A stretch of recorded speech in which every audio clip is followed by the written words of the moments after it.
Price Game Recap Retro Edition! Hey, how you doing, Mr. Horgan? Hey, I'm doing just wonderful, Benjamin James Mason from BGM TV Canada. How are you? Oh, I'm doing great. It's awesome. And very, very well. Well, by the big clock on the wall, it's recap time once again. And we've got a great one lined up for you tonight, huh, Mr. Horgan? We certainly do. The date? February 12th, 1981. This episode, as we're calling it, is known as the Ox Baker Show. Now, before I get into that recap, I want to give a couple of shout-outs. One to TV Lover, who uploaded the episode on his channel, and to Sports Guy 528 for bringing this episode to my attention, specifically about Ox Baker. Alright, let's have some fun. On this date in Price is Right history, we had these pricing games played. Range Game, Poker Game, Hole in One, Barker's Bargain Bar, 10 Chances, and Secret X. Ah, good game to play as always. Let's begin. Alright, the first contestant up on stage was Harriet.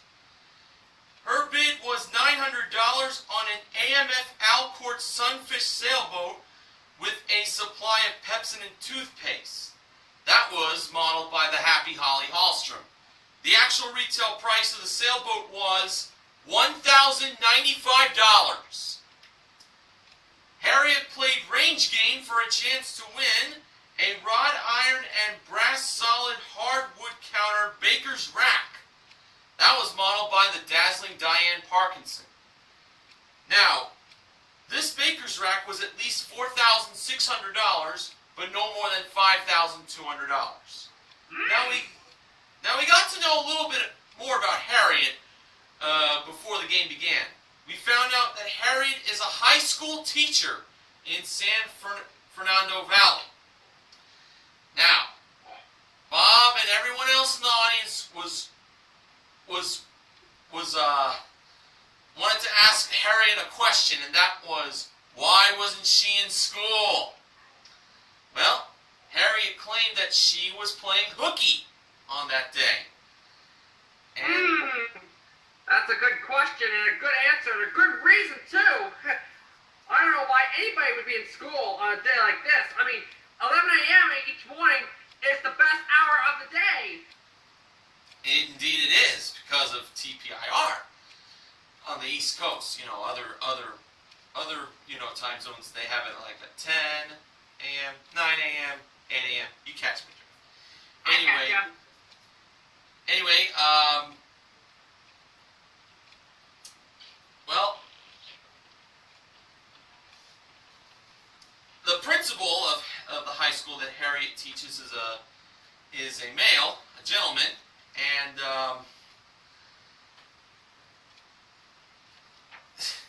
Harriet should have gotten a note from the principal about being excused to be on the show. So it was somewhere around that nature. Any event.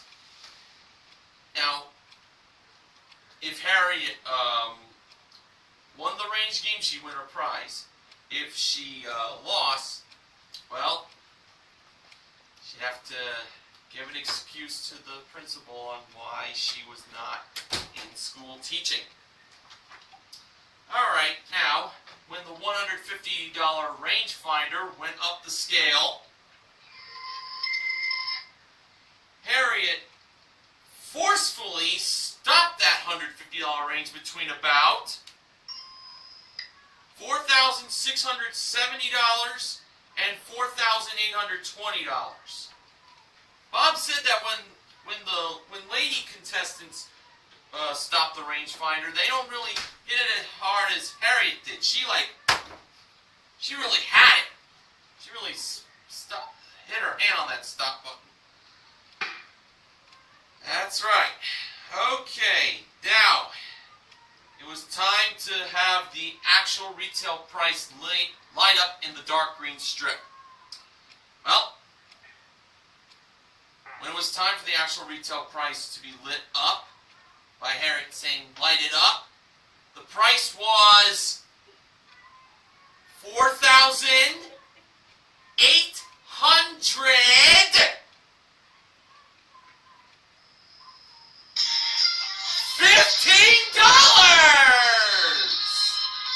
Harriet is a winner.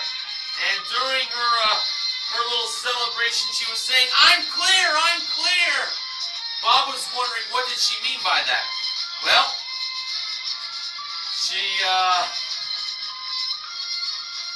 she won, and the principal will now know why she was not in school.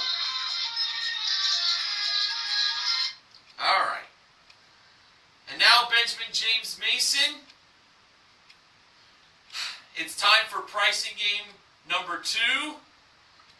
And when we find out who the contestant is, we're going to be going, woohoo! I'm going to be going, woohoo! Anyway, especially for this next contestant. This next contestant was Douglas, who had big, mean, and ugly on his shirt in the front, and Ox Baker in the back. That's right. This was Ox Baker, the professional wrestler I was talking about at the start of the show. Well, you were talking about him, but... Oh, yeah. Yeah, but he's the star of this video that TPIR Lover uploaded. Anyway, Ox Baker threw countless guys out of the ring and beat them up, especially if he didn't win. That's what he said. And Bob was thinking the same thing. And then Bob told Ox that if Ox didn't win, he should pick up the producer and throw him through the wall if necessary. I'd say Frank Wayne was scared to death at that point. I would imagine. Or maybe Barbara Hunter was. Or maybe it was Phil Grossi. Who knows? Now on to business at hand. Ox bid $215 on a Hamilton Railroad regulator-style wall clock fashioned in solid oak, which featured an 8-day key wind with Westminster chimes from the Hamilton Watch Company. The clock was held by Janice on the turntable. The actual retail price of the clock was $350. Okay? Now, Ox said when he got up onto the stage, not the best two-looking men in the world are on this stage right now. Bob said Ox took the words right out of his mouth. Oh boy, did he ever. I'm scared too. Ox played poker game for a chance to win these 4 prizes. Mr. Horgan, cue it. Let's get that cue. Where is it? No. We're not playing clock game. No, we are not. Maybe it's in the 70s. No. It's somewhere. No, we're not getting to the showcases yet. Bear with us. It's called Star-Crossed. Star-Crossed, where are you? No. That's a big banana. All right. This is gonna take all night. No.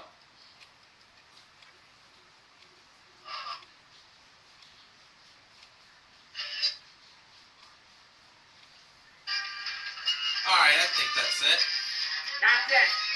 These are the prizes that Ox played for in the poker game. First up was a Atlanta Stoveworks early American-style fireplace with energy-saving glass doors made of solid cast iron. Second was a Tappan self-cleaning convection air gas range designed to save energy, which featured automatic submission, automatic digital clock to start up and stop the oven automatically. The fireplace and the range were modeled by Diane. Third, there was an Aaron Brothers Art March handmade white wicker desk with chair. And finally, a Morse Electro pilot-top stereo system with AM/FM stereo tuner, integrated amplifier, record changer, cassette recorder, plus speakers, the whole works. Paulie modeled the desk and the chair. Mr. Horgan, you can stop music now. Holly mauled the desk and the chair and the stereo. That's what I'm trying to say. I'm so focused on Ox Baker all of a sudden. Speaking of which, before the game started, Bob asked Ox if he had wrestled in Springfield, Missouri. Ox said he was there. Thank goodness. Especially at the Shrine Moss. And here's a little fact. When Bob was at Drury College in his younger years, he ran the concessions there where the wrestling matches take place. Ox might have seen Bob there growing up. And Bob said he might have been there before Ox. Who knows? And I also found out that Ox is from Sedalia, Missouri. Lots of farms in that neck of the woods. Beautiful. Alright. Janice brought out the prices of those prizes in the game. Ox first chose the range. The price revealed by Janice was $990. Great choice there. Couple nines and a zero. Ox then chose the stereo, and Janice revealed its price, which was $670. Right. So, Ox had a pair of nines and a pair of zeros and a seven.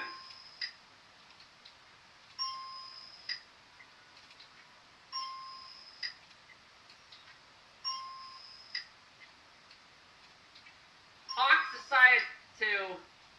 Yeah, keep it going. I got all 5 dings. Gotcha. Ox decided to pass that hand to the house. And this means that if Ox got 3 of a kind from the other 2 prizes, he'd win. Janice revealed the price of the fireplace to be $400. Alright. And the price of the desk was also $400. And guess what? Yeah. Ox had 4 zeros and a 4. And Ox won all 4 prizes, totaling $2,460. Way to go, Ox! And was Bob glad Ox won? Wow! I'll bet Frank and Barbara and Phil Frosty were glad too. All right. They won't get hurt, thank goodness. Okay, Mr. Horgan, you got price of game number 3, so go ahead.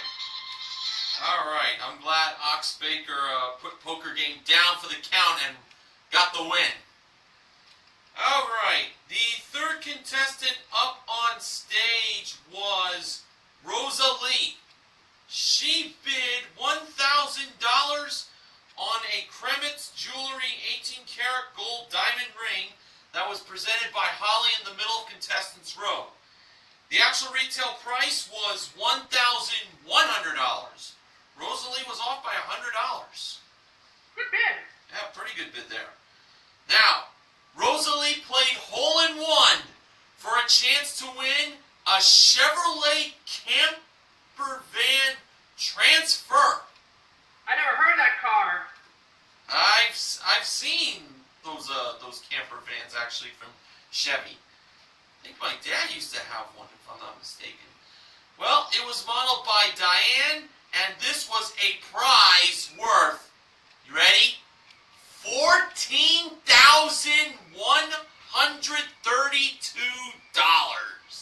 Whoa! Oh yeah, we're talking a very expensive van here, folks. Now, Janice and Holly were in charge of assisting with flags. Well, Holly would be giving Janice the flags to place on the line, on the green. Alright, now here are the 6 grocery products in this plane. We had Crayola markers, 8 of them I believe. Jolly Time popcorn, complete from Johnson Wax, that is furniture wax. Campbell's vegetable soup, family size. Perfect nail coating, and enhanced instant hair conditioner. Alright, now, for the grocery product Rosalie believed was the least expensive, she chose the popcorn. For the second least, she chose the soup. Good. Oh yes. For the third product, she chose the markers. For the fourth line, she chose the nail coating. And she chose the wax for the fifth line, leaving to the conditioner, believing, in her mind, the most expensive. Now, if Rosalie was correct on the grocery products priced from least expensive to most expensive, $500. And she'll get to putt from the line closest to the hole.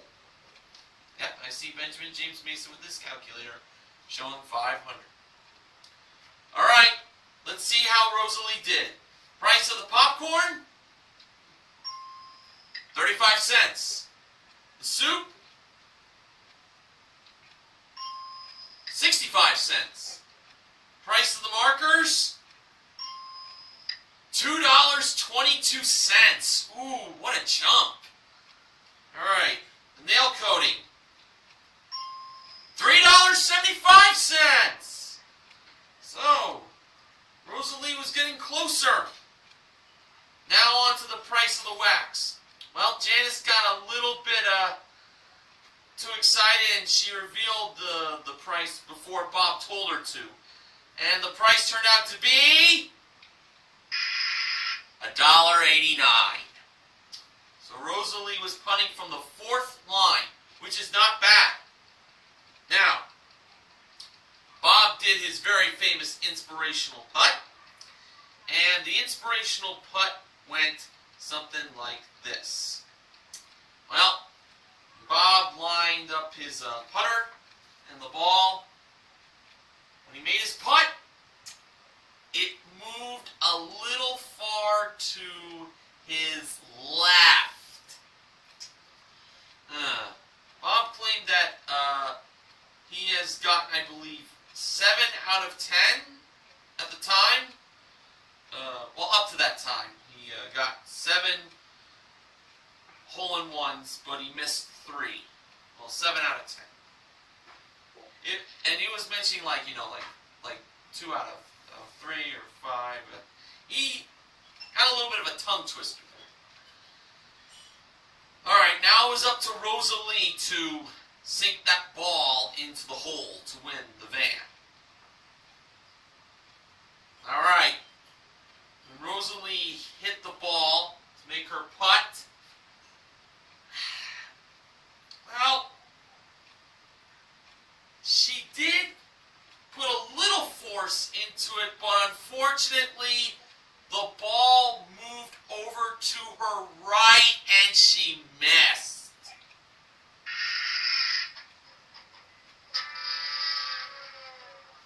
And that was the end of the game because there was no hole-in-one or 2 back then.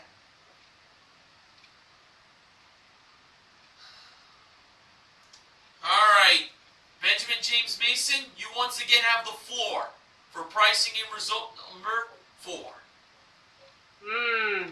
For a car worth $14,000, it can be tough, I'll tell you. Yeah. Anyway, the fourth contestant was Valerie. Valerie bid $400 on a Coleman camping package, which included a lantern, camp stove, tent, sleeping bags, cooler, jugs, and accessories, the whole works. Holly mauled all that stuff.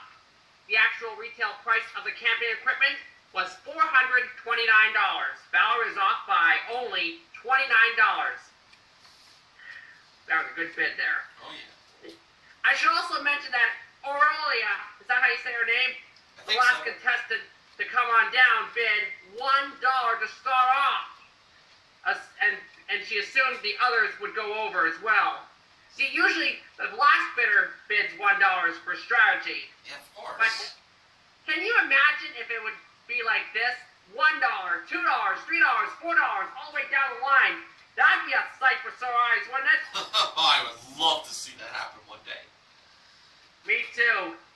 And you folks at home, you can wait for it too. Hey, it could happen. Keep watching. Valerie played Barker's Bargain Bar for a chance to win these 2 prizes. First, there was a trip to New York, which included a 6-night stay at the Eastside Hotel Lexington, modeled by Janice, with a bargain price $808. It was round-trip coach from Los Angeles, as you know. And second, there was a trip to Honolulu, Hawaii via Western Airlines spaceship, which included a 6-night stay. Actually, Johnny Olson didn't mention 6 nights, but, I'm sorry, let me try it again. It included a stay at the Pacific Beach Hotel, and it was a round trip first class from Los Angeles. Diane modeled that trip with the bargain price being $1,518. Yeah, it's funny that Johnny Olson didn't mention how many nights you can stay in Hawaii. Go figure. I know. Valerie said the trip to Hawaii was the bigger bargain. So, let's start with New York. The bargain price was $808, and the actual price was $1,808 for a difference of $1,000. This doesn't look good. Now, on to Hawaii. The bargain price was $1,518. The actual price was $2,018 for a difference of...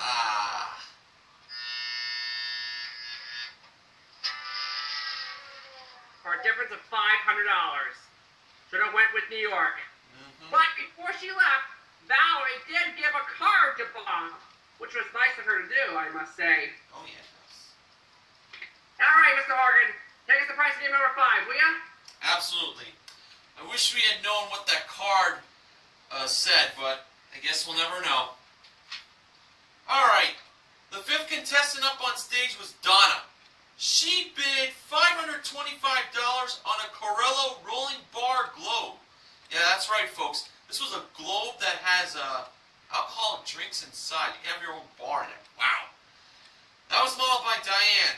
Actual retail price, $560. Donna was off by $35. Donna played 10 chances for a chance to win these 3 prizes. We had a Norelco 10-cup dial-a-brew coffee maker, a Speed Queen washer and dryer. Both the coffee maker and the washer and dryer were modeled by Holly. And finally, a Mazda GLC 5-door custom hatchback. That was modeled by Janice, with the Family Feud theme being added. Okay, now, Donna claims that she knows the game 10 chances. Let's see if she can back up her words. First up, we had these numbers for the coffee maker, 9, 0, and 5. Donna had to use 2 of them. Donna first wrote down $59.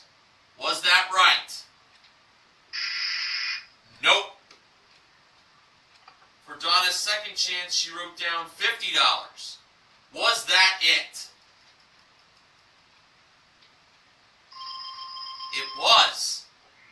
So, Donna got the coffee maker in 2 chances, and it seemed like the pen was having a little bit of issues. It really wasn't writing well, so they were going to try to get a new pen for Donna. Okay, now on to the washer and dryer. The numbers are 2, 9, 4, and 0. Donna had to use 3 out of the 4. Donna first wrote down $940. Was that right? No, it was not. Next, Donna wrote down $920. Was that right? Why, yes it was, and that only took her 2 chances as well. And they got her a new pen to write down. Bob said that if the new pen wasn't writing well, they'd have to go back to the old one. Wow, I'll say. Well, I'd say Donna has a good chance of winning here, I'll say. With 6 chances to go, yes, 6 chances to win that car. Definitely, the odds are in her favor. Now, here are the 5 numbers for the price of the car. 0, 3, 6, 2, and 7. Donna had to use 4 out of the 5. Of course, nowadays you have to use all 5, but back then you only had to use 4. Okay, Donna first wrote down $7,620. Was that the price of the car? No, it was not. Next, Donna wrote down $6,730. Was that the the price of the car? No, it wasn't. Donna wrote down $6,320 next. Was that the price of the car? No, it wasn't. Okay, she was now up to chance number 8 at this point. She next wrote down $7,360. Did she win the car? No, she didn't. 2 chances to go. Now, on to chance number 9. Donna wrote down $6,720. Was that the price of the car?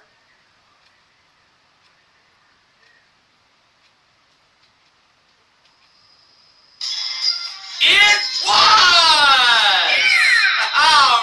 All right. An excellent playing of 10 chances by Donna. She wins all 3 prizes for a grand total of $7,690. That is definitely not too bad at all. No way. All right, Benjamin James Mason. It's time for pricing game number 6, so get out your kicks. My kicks, you guys. I was just kicking, but I didn't kick my computer screen. And that's a good thing, because I don't want to kick my computer screen, because I'd be in trouble otherwise. The 6th and final contestant was Aurelia, who I was talking about earlier when she bid $1 to start off. Aurelia bid $475 on a Gibson portable dishwasher, which featured 3 levels of washing action. It was modeled by Diane. And Aurelia also got a supply of Electrosol dishwashing detergent to go along with it. Not a bad bonus, if I should say so myself. No. The actual retail price of the dishwasher was $480. Aurelia missed it by only $5. Excellent bid. Got some good bidders here on this episode. Oh, yes. Now, when Aurelia and Bob got to the giant price tag, she gave Bob a big hug and a big kiss, too. I think Aurelia had to behave, huh? I think so, yeah. Aurelia then patted Bob's stomach. No, she did. Aurelia played Secret X. Aurelia played Secret X for a chance to win an Aeolian Cabaret player piano. It could be played manually or electrically. The piano was modeled by Janice, a prize worth $3,510. Aurelia said that Secret X was a hard game. Nonsense. You've seen lots of winners play this game all the time. And Bob pointed out that Aurelia had a friend in the audience who was La Borracha, which meant drunk in Spanish. Look it up. Aurelia said that during one of the commercial breaks, that's what she said, according to Bob. Bob thought Aurelia and the friend were drunk. I'm kidding. Aurelia was sober, I think. Bob also mentioned that the outer squares were changed from white to yellow thanks to a refurbishment. And I want to give the staff credit for that little makeover there. Yay. Yeah. Aurelia placed the free X in the middle left square. And Bob thought she could have done better than that. But we'll find out anyway. Now, the 2 prizes to get the other X's, which were modeled by Holly, were a set of Mary Kay Skincare and Glamour Cosmetics and a Spartus Jupiter LED digital alarm clock. Aurelia said the price of the cosmetics was $69 instead of $56. The price revealed by Holly was $56. Oh no. Oh boy. Aurelia had to get the clock price right to have any chance of winning. So, Aurelia said the price of the clock was $40 instead of $28. And Holly revealed the price of the clock to to be... I don't believe it.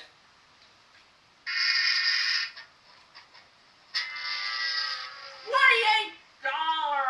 Oh no! And that's all she wrote. Aurelia lost the game. Bob pointed out that the only way to win was for the secret X to be in the middle. And when Bob pushed the button, the secret X was indeed in the middle. Wow! Imagine that. Imagine that indeed. So Aurelia could have won, but Aurelia didn't win anything, unfortunately. And that's too bad, Mr. Horgan. It really is. I was a bit stunned she got the alarm clock wrong. And, Yeah. And the alarm clock, the 28 should have been on the left, and the $40 should have been on the right. But sometimes it's stuff like that. But I'll get used to it. You know, Mr. Horgan, I've got to talk about the first Showcase Showdown before we go any further. You see, in the first Showcase Showdown, Rosalie got 80 cents. And she decided to stop right there. Then it was Ox's turn, and he got 5 cents in spin number 1, and 35 cents in spin number 2 for 40 cents total. And Ox was out of there. But I did find this out. Ox did say that Bob's putt, back in hole in 1, was the only bad putt he had seen Bob miss. You know, that tells me that Ox had to watch The Price is Right more often, like he's supposed to. You see, Bob has missed other putts in that game, hole in 1, but he's been keeping track, mind you. Bob gets mail all the time on that, you know. Now, when Harriet got to the wheel, she also spun 80 cents, but this is the real kicker. Nobody in Studio 33, not even Bob, seemed to notice that the wheel didn't go around at least once. I'm sure most of you at home have noticed, like it's supposed to. It's supposed to go all the way around at least once, or it won't count. And and most often you get booed. But anyway, they went to a spin-off, and isn't that strange, Mr. Horgan? Or wow, I did not really notice that the wheel did not go all the way around for Harriet when she took her turn. yeah, I saw with my own eyes through my own sunglasses. I did. Anyhow, Rosalie beat Harriet in the spin-off, and she went on to the showcase. They really have to pay attention to that wheel. Yeah. All right, Mr. Morgan, you're up next. Go for it. Well, I unfortunately will not be doing the plug for what the contestants not appearing on stage will receive, because the episode that TV Lumber uploaded with Ox Baker was from a GSN rerun, Game Show Network. Right. But I will tell you that we did break even. Our 3 wins in this episode were in range game, poker game, won by Ox Baker, of course, and 10 chances. Right. So, Harriet, Ox Baker, of course, and Donna